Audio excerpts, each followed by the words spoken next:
Saudi അറേബ്യയിൽ ഉംറ തീർത്ഥാടകർ സഞ്ചരിച്ച ബസ് മറിഞ്ഞ് 2 മലയാളികൾ മരിച്ചു. ഉംറ ഗ്രൂപ്പ് അമീറും പൂക്കോട്ടുംപാടം സ്വദേശിയും കരുളായി മുല്ലപ്പള്ളിയിൽ താമസക്കാരനുമായ ഇസ്മായിൽ നിസാമി എന്ന 43-കാരനും പത്തനാപുരം സ്വദേശി ഷീബ എന്നിവരുമാണ് മരിച്ചത്. റിയാദിൽ നിന്നും 500 കിലോമീറ്റർ അകലെ ഹോത്ത ബനി തമീം മക്ക റോഡിലെ മഹലൂമിയയിൽ ഇന്ന് ഉച്ചയ്ക്ക് 1 മണിയോടെയായിരുന്നു അപകടം.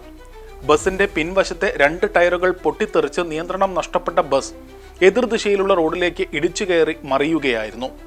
അപകടത്തിന്റെ ആഘാതത്തിൽ ബസിന്റെ മുകൾ വശത്തെ പാളികൾ തകർന്നു മാറുകയും പുറത്തേക്ക് തെറിച്ചുപോയ ഇസ്മായിൽ നിസാമിയും ഷീബയും സംഭവസ്ഥലത്ത് തന്നെ മരിക്കുകയുമായിരുന്നു. ബസ്സിലുണ്ടായിരുന്ന 50ഓളം യാത്രക്കാരിൽ ഭൂരിഭാഗം പേർക്കും പരിക്കേറ്റിട്ടുണ്ട്. മലയാളികൾക്ക് പുറമെ മറ്റ് ഇന്ത്യൻ സംസ്ഥാനങ്ങളിൽ നിന്നുള്ളവരും ബംഗ്ലാദേശികളും ബസ്സിൽ ഉണ്ടായിരുന്നു. ഇസ്മായിൽ നിസാമി ഉംറ ഗ്രൂപ്പ് അമീറായി പ്രവർത്തിക്കുകയായിരുന്നു. കളക്കണ്ടൻ മുഹമ്മദാണ് പിതാവ്. മാതാവ് ആയിഷ. താഹിറ ഭാര്യയും മുഹമ്മദ് അനസ്, മുഹമ്മദ് ഉനൈസ്, ആയിഷ നാജിയ, ആയിഷ നജ്വ എന്നിവർ മക്കളുമാണ്.